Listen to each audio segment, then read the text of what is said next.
Hello everyone.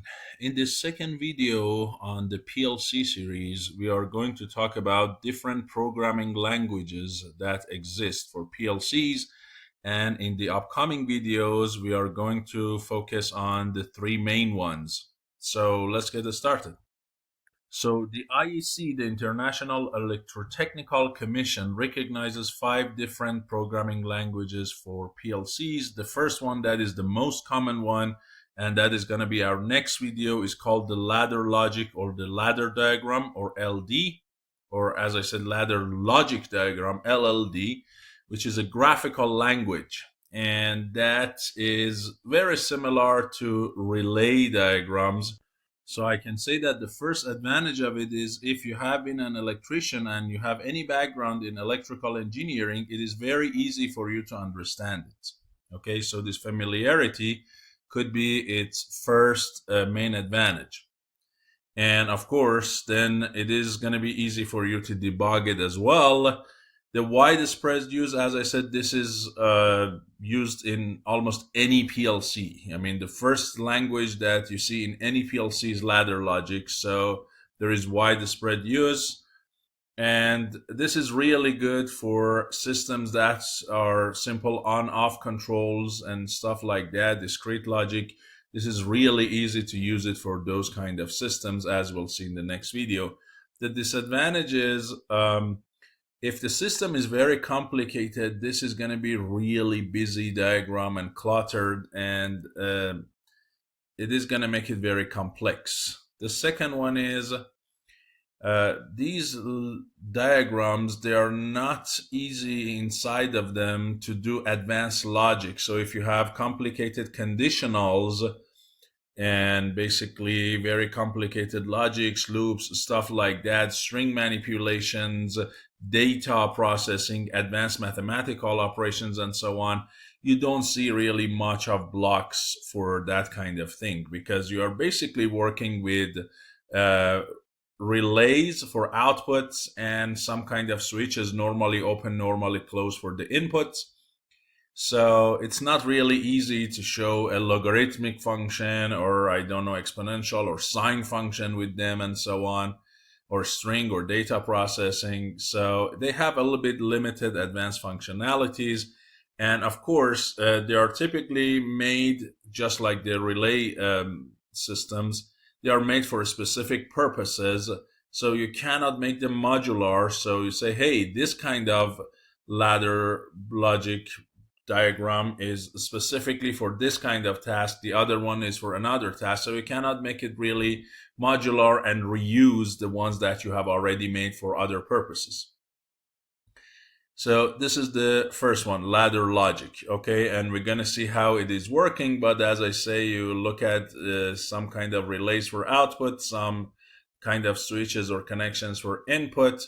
You might have a bunch of other things, other blocks. There are counters, there are timers, and so on, right? We're going to look at each and every one of these in the next video. We're going to look at these guys, the rails, these connections, the rungs, we call them RUNG, and so on. And we're going to see how to write these for different kind of problems. The next one, that is called function block diagram, or FBD. This is also graphical, using the blocks that are wired together. If you ever use MATLAB Simulink, this is kind of similar to that. Or if you use LabVIEW, this is kind of similar to that. So you have specific blocks for specific purposes. So you have, for instance, as you can see here, AND block, right? You have the AND block.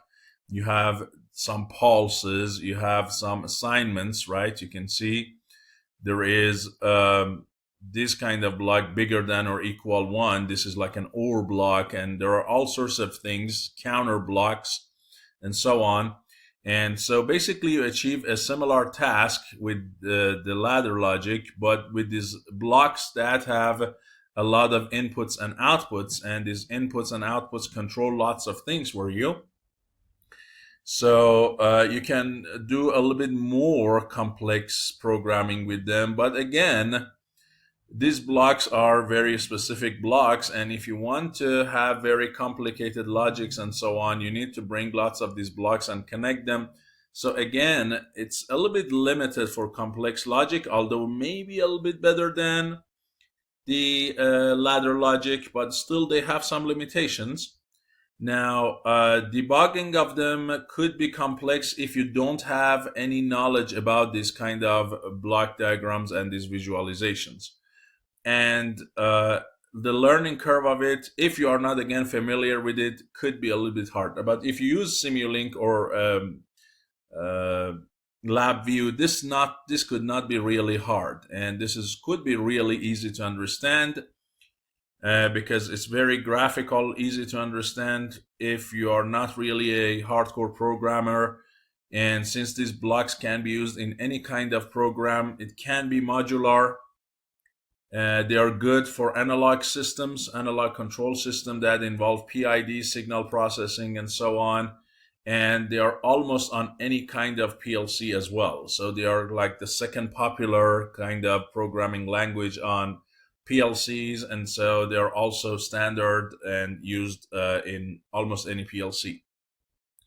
The third one is called structured text, or ST. This is a high-level text-based language. So this is basically like writing programs, like writing code, basically.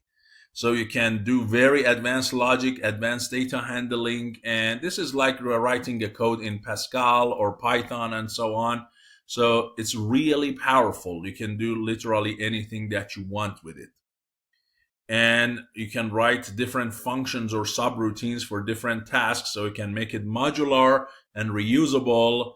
And as I said, for advanced applications. Now, if you are not really a coding professional, you might have a little bit hard time writing that kind of thing and debugging it. And the other thing is this, since this is not a graphical system, it could be a little bit slower. For complex systems, it could be a little bit slower, and the execution time could be a problem. So you can see the logic is very similar to just doing any programming that you have. And for instance, you see here there's if, so you have conditions with if, right? If this enable equals 1, then do something, correct? And you have a bunch of assignments, and you see assignment is done by this column equal. And then you have a while loop here, and again, if, else, if, and end of if, and end of while. So you see, this is kind of like the Pascal or Python programming. So if you're good with programming, you can use this one as well. Now, it doesn't mean every single PLC might have them, but still they are quite a bit common. Now, the next two are the ones that are not used as common, but it's good to know a little bit about them in this short video. The next one is called an instruction list, IL. This is a low level, and again, it's kind of programming, it's text-based. But this is similar to assembly, it's low level.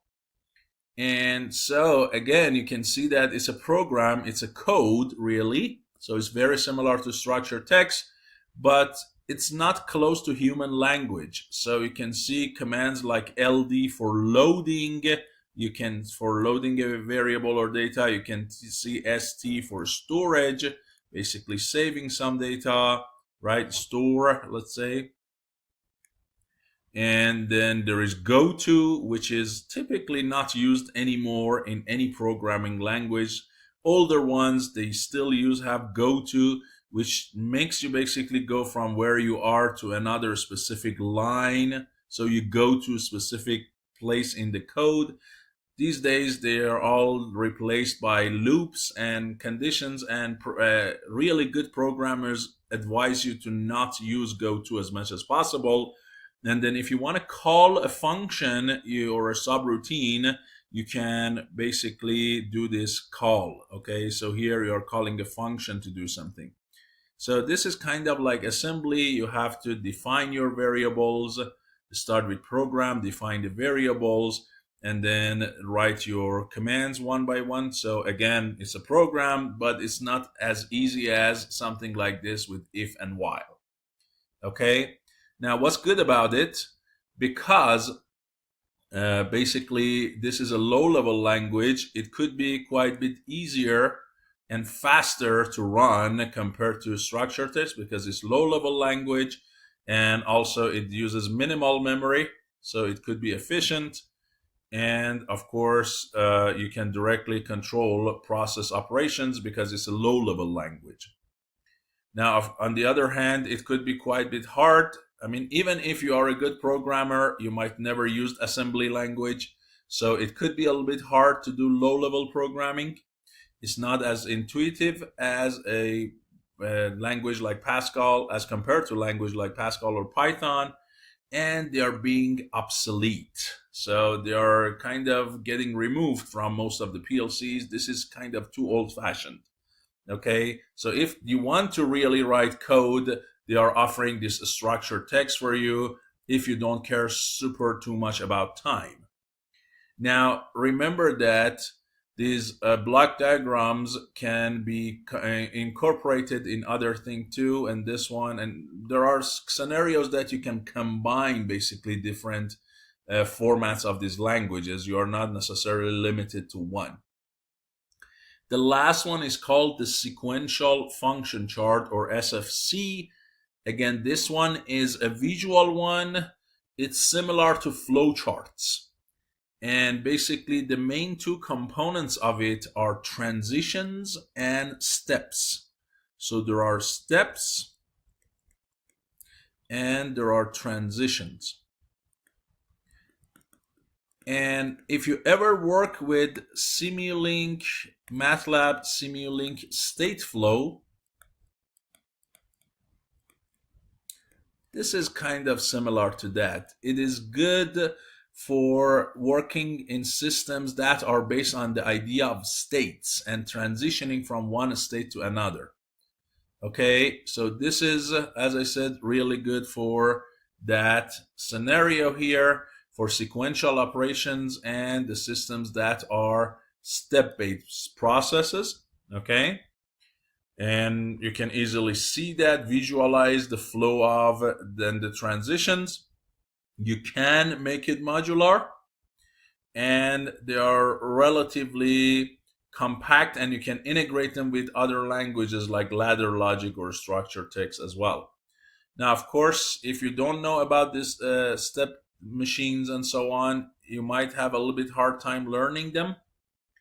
If the system is non-sequential, like a continuous or complex logical condition, they might have limited applications.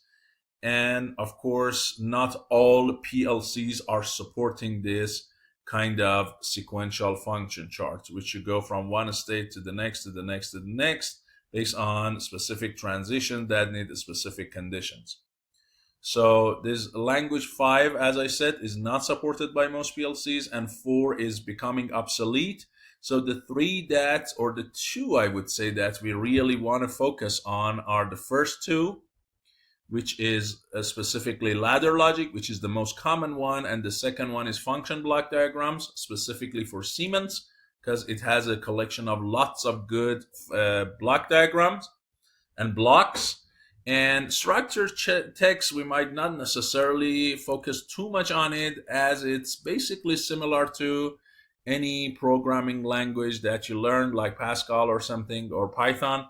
So I do not want, or I do not intend to teach you Pascal or Python here. I have a separate playlist for Python, and Pascal is relatively an old programming language as well. So my focus is going to be mostly on ladder logic and, as I said, the function block diagram in the next 2 videos.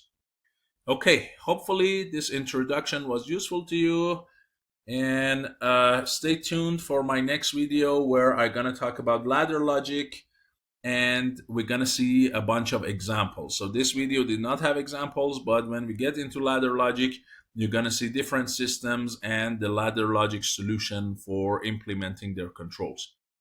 Thank you so much, and I'm going to see you in the next video.